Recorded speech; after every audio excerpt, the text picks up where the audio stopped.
आज की नेशनल और इंटरनेशनल एजेंडा सेट करने वाली खबरें हैं।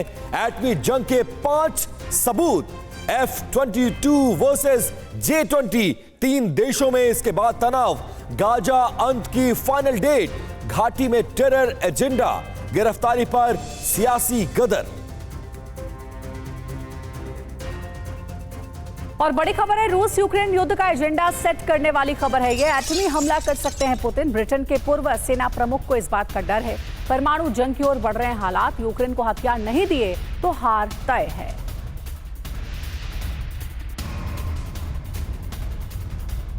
तो परमाणु जंग की ओर इस वक्त जो हालात है वो बढ़ते नजर आ रहे हैं और कहा जा रहा है कि तनाव अब चरम पर पहुंच चुका है। देखिए, पूर्व नाटो डिप्टी कमांडर हैं जनरल रिचर्ड शेरिफ और पूर्व ब्रिटिश सेना प्रमुख जनरल सर रिचर्ड बैरन, इन्होंने चिंता जाहिर की है और वो नई नहीं है, पहले से ही कई बार ऐसी चिंता जताई जा चुकी है।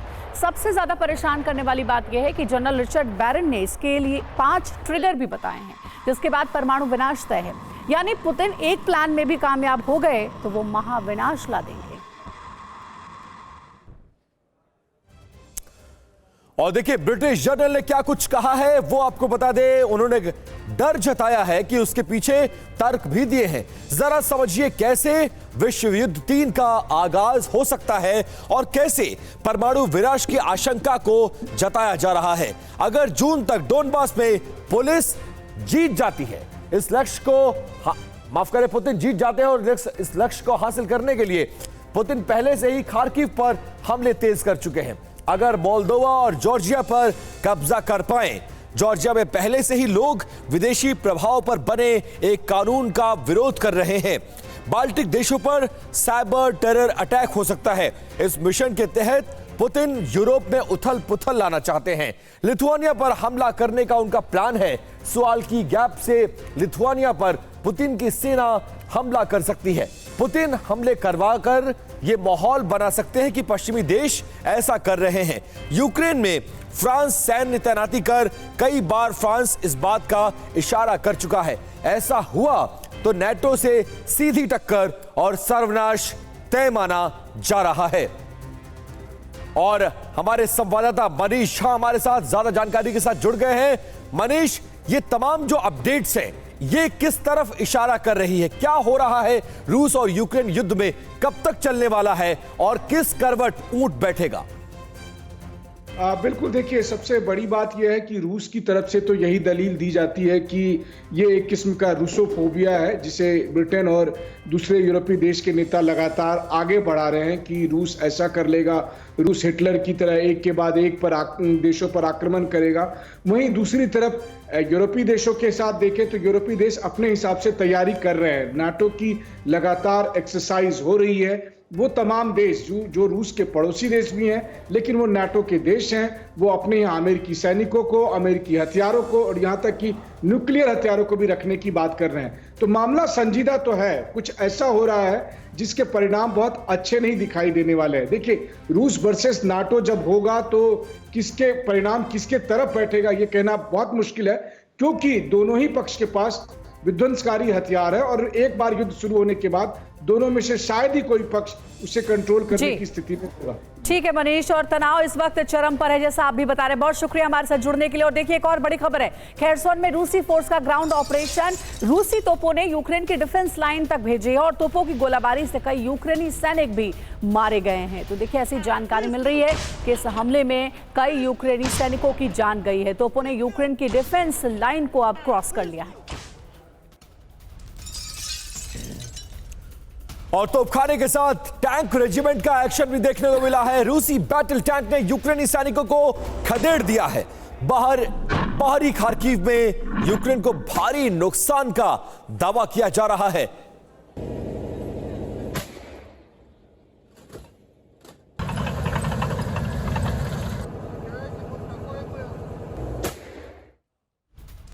और ब्रेकिंग न्यूज है, रूसी सैनिकों के छापामार हमले में यूक्रेन के सैन्य काफिले पर हमला हुआ है। ATGM अटैक से यूक्रेन के सैन्य वाहन ध्वस्त हो चुके हैं। तो ये देखिए, बड़ी जानकारी मिल रही है। एक्सक्लूसिव तस्वीरें भी आपको दिखा रहे हैं कि किस तरीके से हमले के बाद ग्राउंड ऑपरेशन ATGM अब एक्शन में नजर आ रहा है।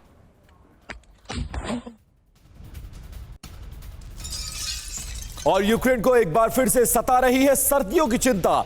सर्दियों में यूक्रेन को ऊर्जा संकट का डर सता रहा है। एनर्जी इंफ्रास्ट्रक्चर पर लगातार रूस के हमले जारी हैं और रूस लगातार बना रहा है इंफ्रास्ट्रक्चर्स को निशाना।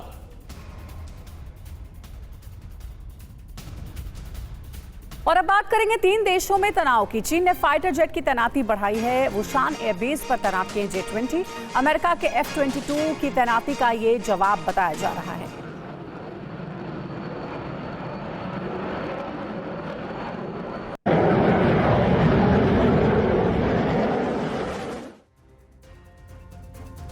और अमेरिका ने जापान के कैडेना एयरबेस पर F-22 Raptor stealth fighter jets तैनात कर दिए हैं, जो कि मौजूदा समय के सबसे आधुनिक फाइटर जेट्स में से एक है। तो वहीं जवाब में चीन ने फुजियान में वुशान एयरबेस पर स्टील्थ फाइटर जेट्स J-20 की तैनाती को बढ़ा दिया है। आपके लिए यह भी जानना जरूरी है कि कुछ दिन पहले अमेरिका ने द कोरिया के कुनसन एयरबेस पर भी F-22 की तैनाती कर दी थी। उत्तर कोरिया से तनाव के बीच यह बड़ा कदम बताया गया था। मकसद था हवाई शक्ति का प्रदर्शन करना, युद्ध हालात में फौरन एक्शन कर सके, दुश्मनों में डर पैदा करना और हिंद प्रशांत क्षेत्र में दबदबा स्थापित करना है।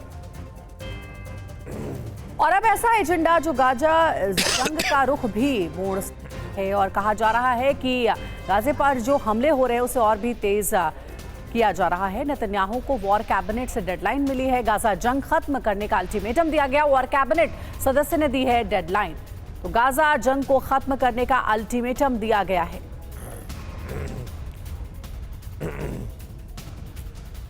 और आगे आपको बताते हैं कि यह डेडलाइन क्यों और किसने दी गई है और उसके मायने क्या है।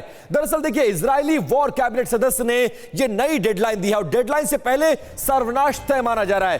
बैनी गैजेट्स ने नेतन्याहू को यह अल्टीमेटम दिया है और क्या कहा है कि 8 जून तक गाजा युद्ध खत्म करने के लिए यह चेतावनी देते हुए यह बात कही गई है। अगर युद्ध खत्म नहीं हुआ तो इस्तीफे की धमकी भी दी गई है।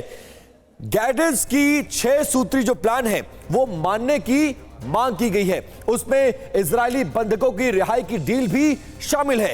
इसके अलावा सऊदी अरब से बेहतर रिश्ते की बात कही गई है। तीसरी बात, गाजा के लोगों का प्रशासनिक प्रबंधन भी करने की बात कही गई है। चौथी बात, गाजा पर इजराइल का सुरक्षा नियंत्रण।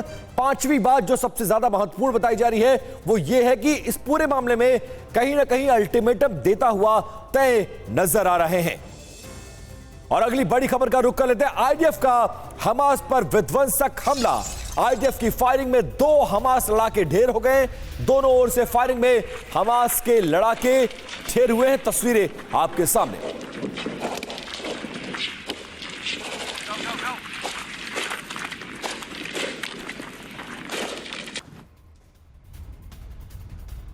और वहीं बड़ी खबर है, इजरायल से तनाव के बीच ईरान का शक्ति प्रदर्शन। ईरान ने हिंद महासागर में तैनात किया फ्लोटिंग बेस और सबसे आधुनिक फ्लोटिंग बेस IRIS शाहिद तैनात किया गया है।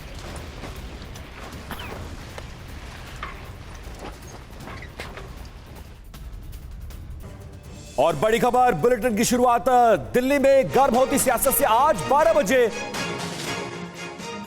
बीजेपी मुख्यालय जाएंगे केजरीवाल। आम आदमी पार्टी के विधायक और नेता भी जाएंगे बीजेपी मुख्यालय।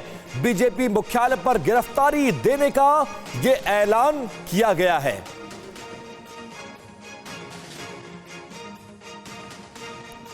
तो आज 12 बजे बीजेपी मुख्यालय जाएंगे दिल्ली के मुख्यमंत्री अरविंद केजरीवाल। अपने सभी बड़े नेताओं के साथ, MLAs, MPs सबके साथ 12 बजे बीजेपी हेडक्वार्टर आ रहा हूं। जिसको आप जेल में डालना चाहते हो आप जेल में डाल लो, एक साथ जेल में डाल दो। आपको लगता है कि आप आम आदमी पार्टी के नेताओं को जेल में डाल के आम आदमी पार्टी को क्रश कर दोगे? ऐसे आम आदमी पार्टी क्रश नहीं होने वाली। आप एक बार डाल के देख लो।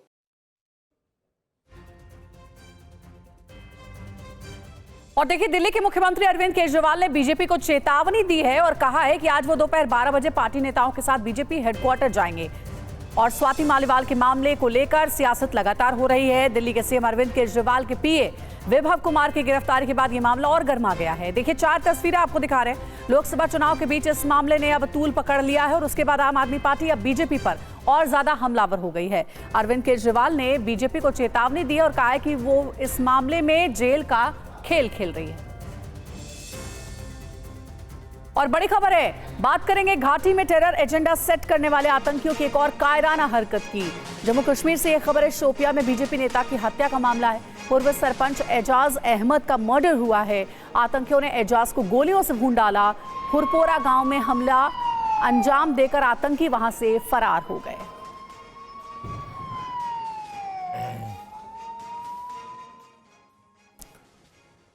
और चुनाव के बीच घाटी को दहलाने की यह बहुत बड़ी साजिश है।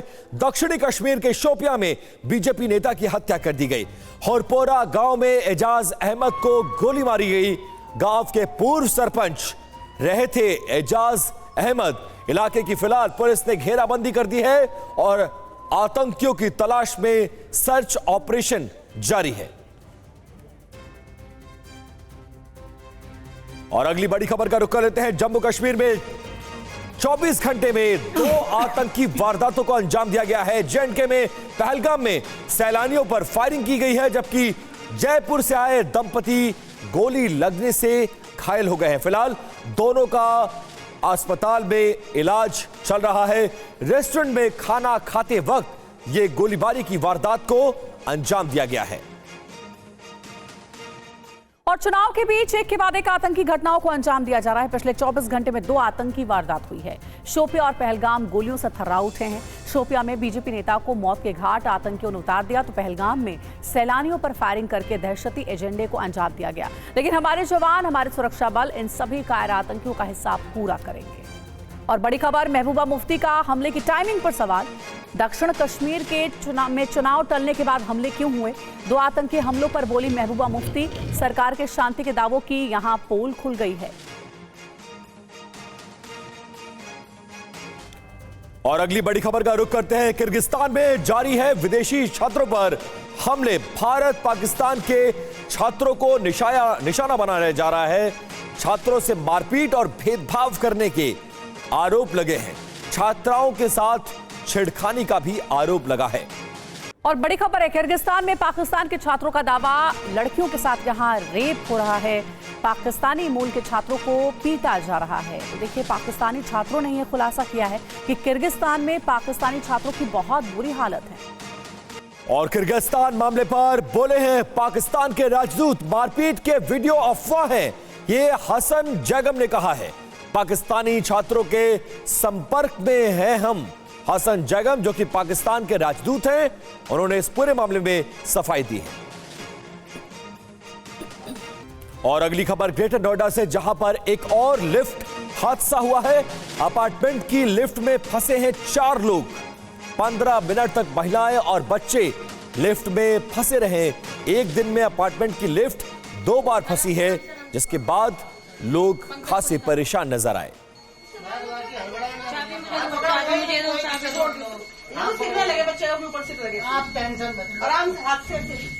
आराम से पंकज को निकाल। और अब आपको ये 3 तस्वीरें हम दिखाएंगे नोएडा, ग्रेटर नोएडा की खतरनाक लिफ्ट की। 18 मई को अजनारा होम्स में महिला और बच्चे फंस गए। वहीं 12 मई को पारस टेरा सोसाइटी में लिफ्ट में गड़बड़ी हो गई। 5 मई को ग्रीन आर्ट सोसाइटी में परिवार काफी देर तक फंसा रहा। तो एक के बाद एक देखिए कैसी घटनाएं सामने आई है, जिसमें लिफ्ट खराब हो जाने के कई मामले सामने आए हैं।